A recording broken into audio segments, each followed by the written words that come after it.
Hello everyone, welcome back to another episode of Technologyglance. Today in this video, I'm going to guide you through how you can allow mentions from friends on TikTok. So let's get started. Firstly, open TikTok app in your device. Then tap on your profile icon if you haven't. Next, tap on three lines icon. After that, tap on settings and privacy. Then tap on privacy. Next, tap on mentions.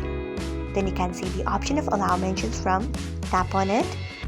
After that, you can see the option of friends, tap on it. So, this is how you can allow mentions from friends on TikTok. Thanks for watching. If you found this guide helpful, we would love it if you hit the thumbs up button below.